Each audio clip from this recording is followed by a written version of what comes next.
Hi everyone, welcome back to the channel, and I'm absolutely delighted to welcome you here. We have been away the last couple of nights. My husband and I have been over at Glenlivet, which will be in a video for next week. And during that time I just saw YouTube kind of blow up in my terms, not in like viral terms, but yeah, I just saw an incredible amount of likes, and it was actually the comments that drew my attention to it, because I kept on getting alerts saying somebody had commented, and it's been so lovely going on to see and read the comments and actually taking the time to reply. I've really enjoyed it.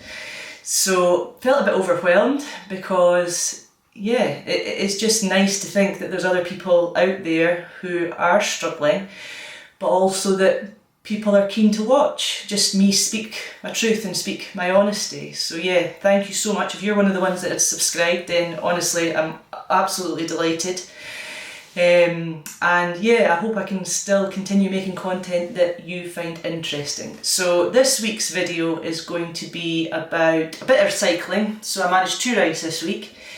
I go out on my first ride, and then I'll do a bit about bike fit in the middle, and then we'll finish with my last ride of the week, and I'll talk about some stats at the end of the video.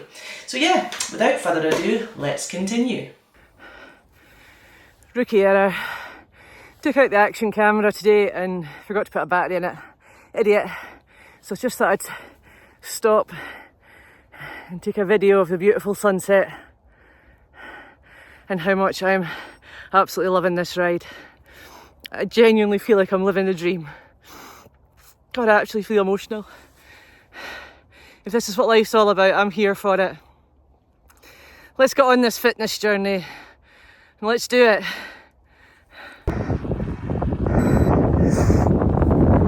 Living the dream. Living the dream.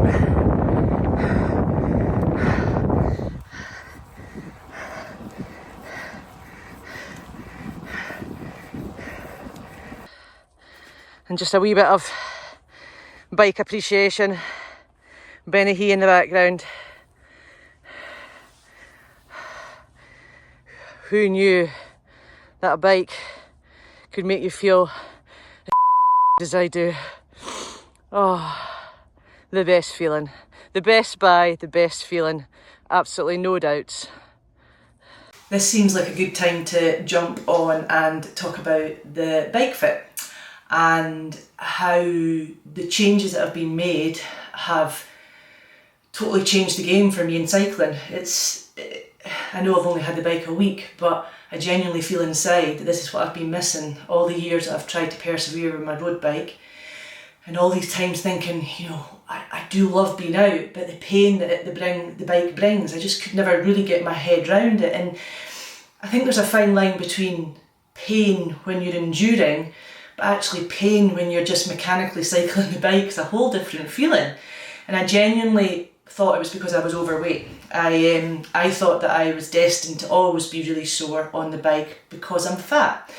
And I suppose when I lacked a little bit of confidence, I didn't really know where to go and find that help from. But going down to Pedal Power and speaking to Sean, one, he made me realise that that's a load of rubbish, what I've just said. And secondly, he actually broke down the mechanics, you know, what my body was doing and where all the problems were.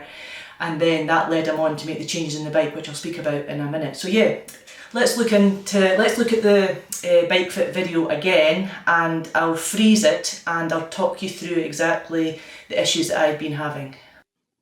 So I've slowed everything down here just for you to get a proper look at my body positioning when I'm on the bike. This is before the changes were made. So as you can hear and see in this slow motion, almost rotating my body to get towards the top of the up pedal stroke.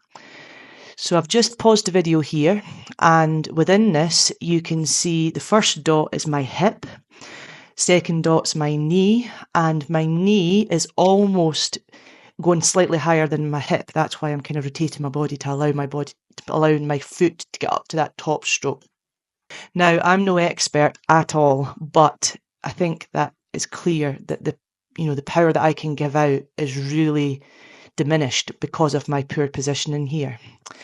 So by shortening the crank meant that I could get into a much more comfortable riding position, and I'll show you that in the next video.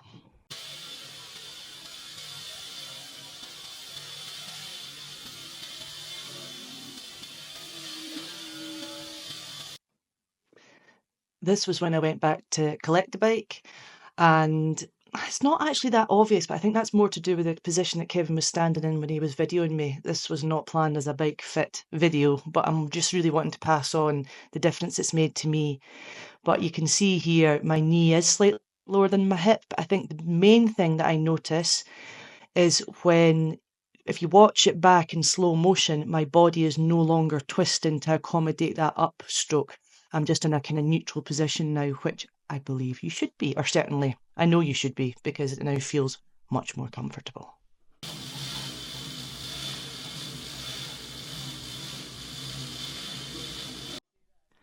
I've done my best to try and freeze this image at the same point, and I do think you can see in the first image I am really quite uncomfortable, knees coming up quite high, but you can see in the second image that my knee is lower and my body is altogether more stable.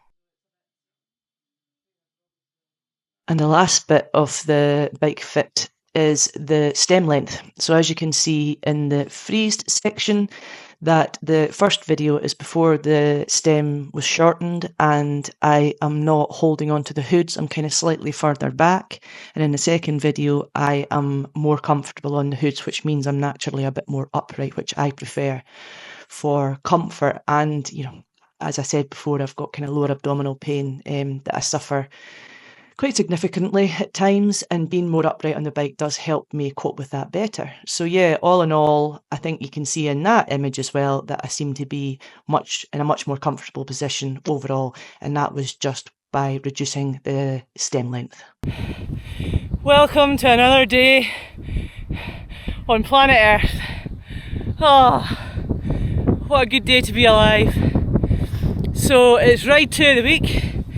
I didn't do much on the first ride because I forgot my action camera, so I only had my mobile, so it's not easy to get out when you're riding. But I just decided to stop at the top of this hill, one, because I'm out of breath, but secondly because the scenery, I can never tire of this. Every single time I pass it I feel on cloud 9. I had the same issues coming out today.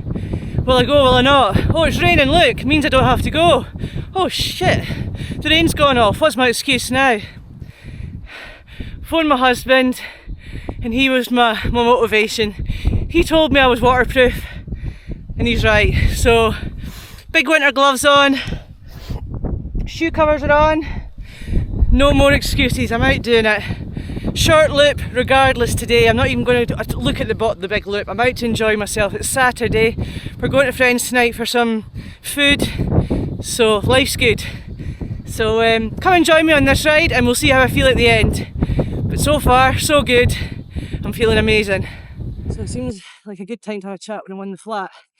So I've had some really lovely comments about my YouTube videos, and since, you know, I'm only doing this to document it for myself and stay accountable, but obviously it's resonating with some people, which, you know, makes me realise I'm not alone.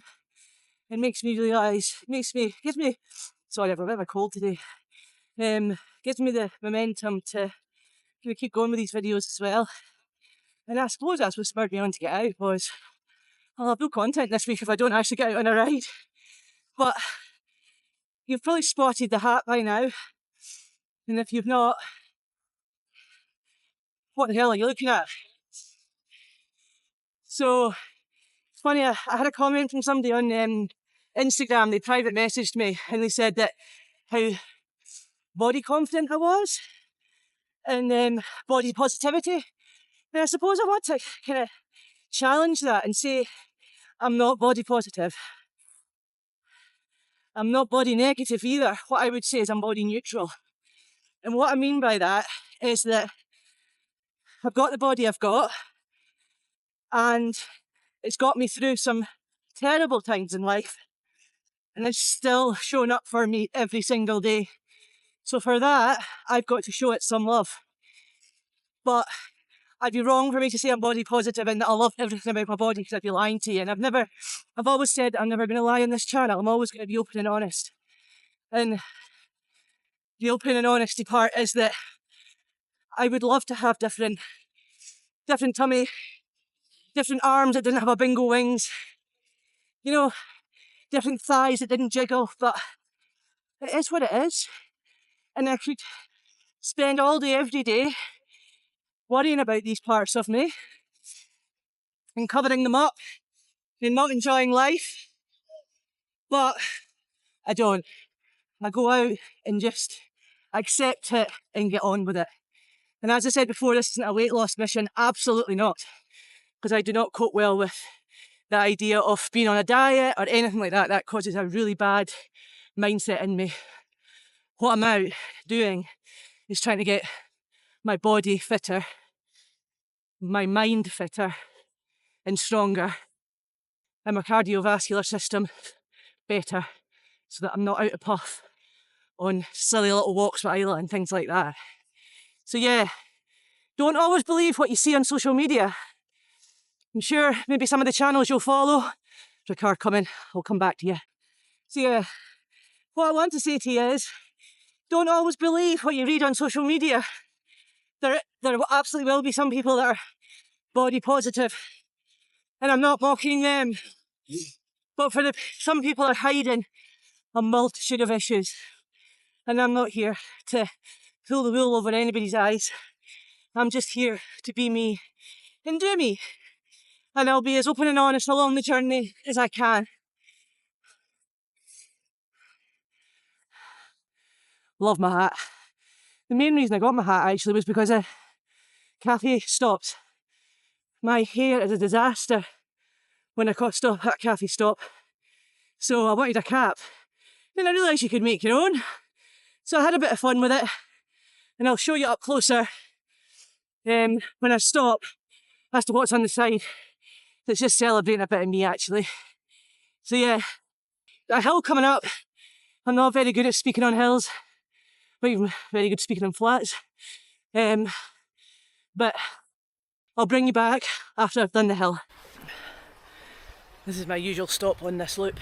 I've not stopped the last couple of times because I've done that whole, I'm going to power on and see how fast I can go shit, and I need to stop that. So today is a mindful cycle. I've got the cold and I am struggling a wee bit, but yeah, just, I don't know if you can hear it on your sound, but there's a burn here. That's why I love stopping, the sound of running water. I just love it. Just a really quiet spot, although in saying that, a car's just about to pass, and I've been sitting here for 5 minutes and nothing's passed. That's so slow.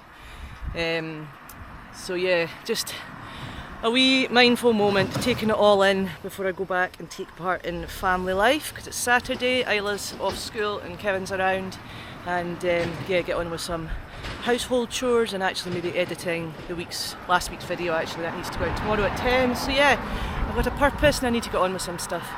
Some of you will probably have noticed the earphones. I know it's a taboo subject when you're on the road wearing earphones, but they're open ear shocks and I have the level really low. So actually on downhills I can't hear what I'm listening to at all. It's just on the flat surfaces. And when I'm going up hills, when the wind's not rushing past my ears, I can hear the music and it actually motivates me to get, well, that's a load of crap, it doesn't motivate me. It's when the anxiety hits in, it calms me down.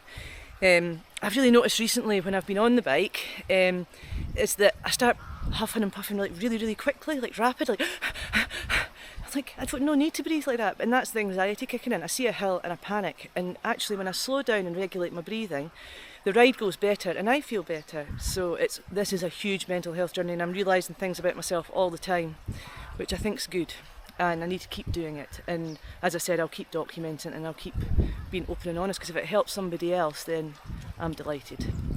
So we're, as I said, halfway. I'm just about to do the kind of last section. I'm not sure if I'll bring you back on the route. I might just put the camera out and you can see the scenery fly by. And yeah, don't think there's much else to say today. This cap is also partly for my, oh god, what's that dodgy bit of hair? This cap is also for my Women v Cancer ride in London in May, hence why I'm out on the bike all the time, my training for it. And on one side you can see my little logo, and on the other side, proudly sporting the teal ribbon, which represents ovarian cancer, and that's what I'm doing this for, to raise some vital funds for people like me who have suffered and actually for people in the future, because hopefully can find, well, maybe a cure's too much of a stretch in my lifetime, but what I do want to see is a screening programme, and that's what these amazing charities are trying to do, so that youngsters like me can still get picked up when they've got ovarian cancer. Anyway, I'll go and cycle on with my daft cap on. Well, the weather's closed in. Yuck.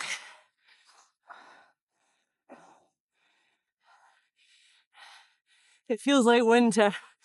Last week felt like spring. This week feels like winter. Well, this day feels like winter. Oh, this day feels like winter. I appear to have missed out autumn, sadly. But I'm out and I'm doing it. Oh.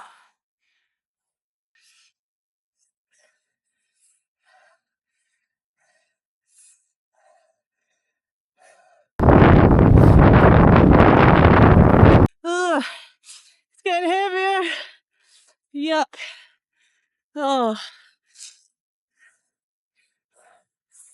That's the video complete. I really hope you enjoyed it. I just wanted to finish off with just some of the finer details that I didn't mention in the bike part video. So the crank that the bike came with, so the bike is a 515 Pinarello. I've got a funny sizing system, but I think it's basically like a 51. So the smallest bike I've ever had is a 54. So as you can see, I've gone a heck of a lot smaller, and I have got really short legs. So, sorry, I went from a crank at 170 down to a 165, so only 5mm of a difference, but complete game changer. And the stem was shortened. It was a 110mm stem on the front, and that came down to 100mm as well. And that, obviously that kind of made me feel a bit more comfortable. The other thing, when I was trying to find the right size of bike, when I went from the bigger bike to the smaller bike, I also, the bars naturally come in a little bit. So again, that made me much more comfortable. And before, when I've been riding on bikes, I've always had quite a lot of shoulder pain, and I think that is just because the size of the bars were too wide for me. So I was putting a lot of pressure through my arms. So this has been a huge learning curve for me, and I hope maybe parts of this video might help some of you as well, and certainly encourage you to get a bike fit. Some details from the ride: I did the same loop twice, 7.22 miles, so both days. And interestingly enough, on the first ride, when I didn't have the camera out and there was less weather impact, I actually did 11 miles per hour average, which I know to most that's nothing, but to me that's actually quite fast. It's not as fast as I've been when I was fitter before, but since my illness, cancer diagnosis, this is the fastest I've gone, and I actually didn't feel as though I was pushing that hard. So I know I wasn't going to get into stats, but I glanced at that on Strava and I was really quite impressed, because obviously just being much more comfortable in the bike naturally made me go faster. So hopefully when I get fitter and I do push a bit harder, I'll be much more comfortable. And then the second round, when I was doing the talking to camera and the winds were horrific and the rain came on, I was down at 8 miles per hour. So kind of back to what would be my average. But yeah, just seeing that 11 miles per hour gave me that little bit of hope. But anyway, this video is long enough, so I just want to say thanks for watching. I really, really do appreciate it. You've got no idea what it's been like watching all the comments come up on YouTube. It's made my week. And I really just hope this video you enjoy it just as much as the last one. So thanks for watching, and I will see you next week.